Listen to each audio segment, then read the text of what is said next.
Hi అండి, ఎలా ఉన్నారు? బాగున్నారా? నేను చాలా బాగున్నానండి. మీరు కూడా బాగుండాలని మనస్ఫూర్తిగా కోరుకుంటున్నాను. ఒక మంచి పూజా వ్లాగ్ తోటి వచ్చేసానండి.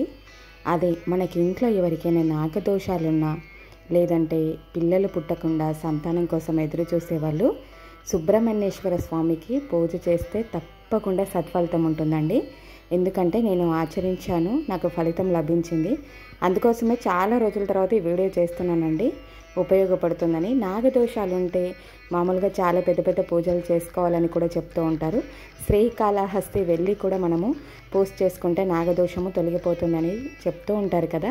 అలా కాకుండా ఒకవేళ మనకి వీలు కాకపోతే ఇలాగా ప్రతి నెల సుబ్రహ్మణ్యేశ్వర షష్ఠి వస్తుందండి. షష్ఠి వస్తుంది, అమావాస్య తర్వాత మనకి షష్ఠి వస్తుంది. ఆ షష్ఠి రోజు మనకి సుబ్రహ్మణ్యేశ్వర స్వామిగా భావించి మనము నాగదేవతకి కనుక పూజ చేస్తే తప్పకుండా మనకి నాగదోషాలు తొలగిపోతాయి. సంతానం లేకపోతే కూడా ఈ పూజను 11 వారాలు చేసామనుకోండి, అంటే సుబ్రహ్మణ్యేశ్వర స్వామికి ప్రతి నెల షష్ఠి వస్తుంది. ఆ షష్ఠి రోజు ఈ విధంగా సులువుగా పూజ చేసుకుంటే తప్పకుండా సంతానం కూడా కలుగుతుంది. నాకు సంతానము లేకుండా 7 సంవత్సరాలు అయితే చాలా పూజలు అయితే చేశాను. ఈ సుబ్రహ్మణ్యేశ్వర స్వామికి పూజ చేస్తే తప్పకుండా సంతానం అవుతుందని చెప్పారు. అప్పుడు నేను 11 వారాలైతే ఈ స్వామికి పూజ చేశాను, నాకు సంతానం కలిగింది. అందుకోసమే ఈ వీడియో అయితే చేస్తున్నానండి. నాగదోషాలు కూడా తొలగిపోతూ ఉంటాయి. ఏం లేదండి, చూశారు కదా, ఇక్కడ మనకి మామూలుగా దేవత ఆలయం దగ్గర కానీ లేదంటే ఎక్కడైనా గుళ్ళో కానీ ఇలాంటి విగ్రహం ఉంటుంది. 2 పడగలు పెనవేసుకొని ఉన్న విగ్రహాన్ని సుబ్రహ్మణ్యేశ్వర స్వామి ప్రతిమగా భావిస్తూ ఉంటారు. ఈ ప్రతిమకి మనము ఇలాగ పూజ చేసుకోవాలండి. మామూలుగా ఏమీ లేదు, సులువుగా ఈ ప్రతిమకి ఇంకా నీళ్ళతోటి అభిషేకం చేసి ఆ విగ్రహాన్ని చక్కగా కడిగిన తర్వాత పాలతోటి అభిషేకం చేసి తర్వాత పసుపుతో అలంకరణ చేసి గంధము, పసుపు, కుంకుమలతో బొట్లు పెట్టుకొని అలంకరణ చేసుకోవాలండి. ఇది సుబ్రహ్మణ్యేశ్వర స్వామి పూజ అంటారు. నాగదోషం తొలగిపోతూ ఉంటుంది. ఇలాగా ప్రతి నెల షష్ఠి రోజు ఇలా చేస్తే కనుక తప్పకుండా ఆ స్వామి కరుణా కటాక్షాలు కలిగి మనకి ఇంట్లో ఉన్న ఎవరికైనా నాగదోషాలు తొలగిపోతూ ఉంటాయి, సంతానం కలుగుతుంది. ఎటువంటి దోషమైనా సరే, నాగదోషమైనా సరే చక్కగా పరిహారం అయితే లభిస్తూ ఉంటుంది.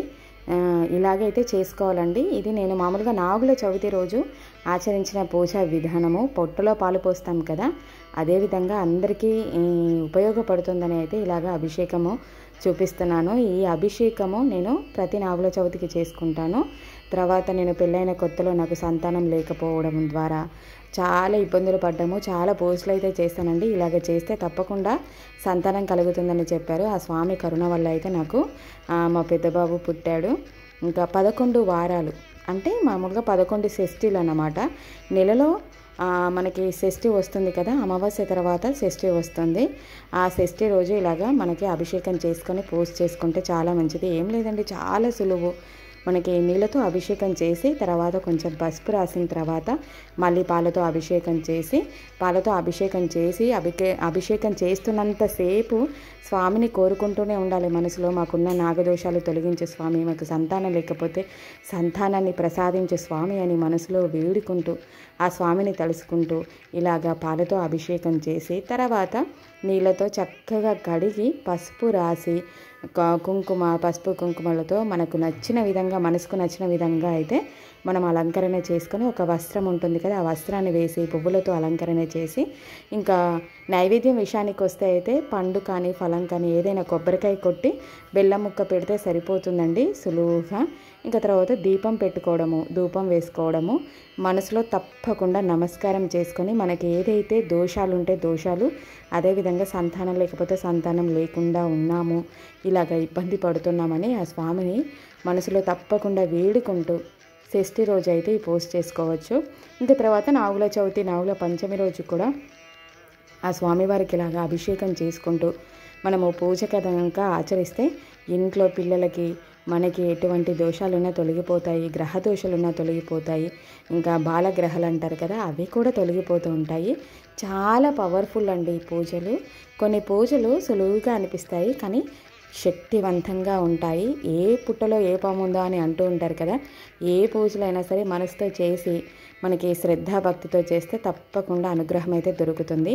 ఇంకా నాకు అప్పుడు నేను పెళ్ళైన కొత్తలో అయితే నాకు అసలు అవకాశం లేదు అండి ఇలాంటి విగ్రహము. మా ఇంటి చుట్టుపక్కల కూడా మేము ఉన్న ఏరియాలో కూడా ఉండేది కాదు. అప్పుడు వెండి విగ్రహాన్ని అయితే మా అమ్మ చేపించారు.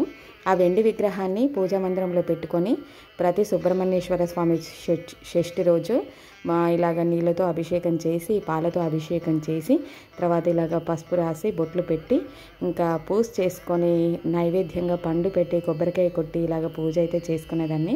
ఇంకా ఆ రోజు బ్రహ్మచర్యాన్ని పాటిస్తే చాలా మంచిది. బ్రహ్మచర్యాన్ని పాటించి వీలైతే ఉపవాస దీక్ష కూడా చేసుకోవచ్చు.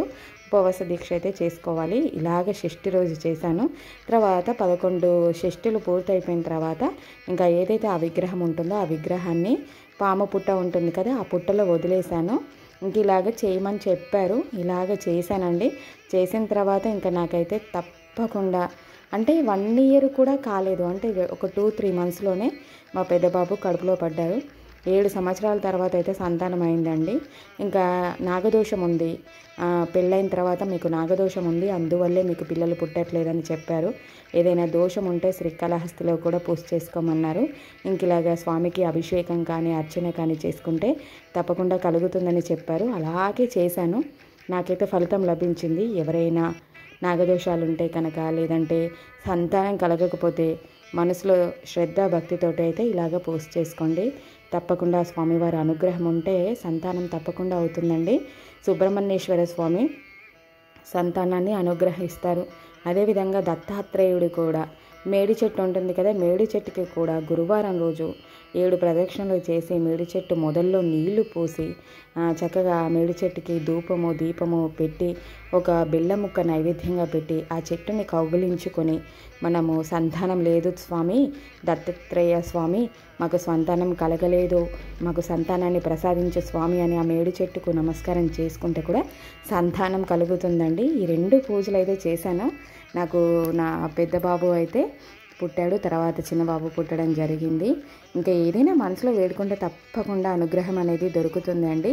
మనము పూజలు చేసుకుంటూ ఇంకా మనకి ఏదైనా ఆరోగ్య సమస్యలు ఉంటే తప్పకుండా ఎన్ని హాస్పిటల్లో తిరిగినా కూడా కాదు అని అంటూ ఉంటారు కదా, ఏదో ఒక రకంగా మన ఆరోగ్య సమస్యలకు కూడా పరిష్కారం దొరుకుతుంది. ఎందుకంటే 7 సంవత్సరాలలో మాకున్న సమస్యలు అయితే తొలగిపోలేదు.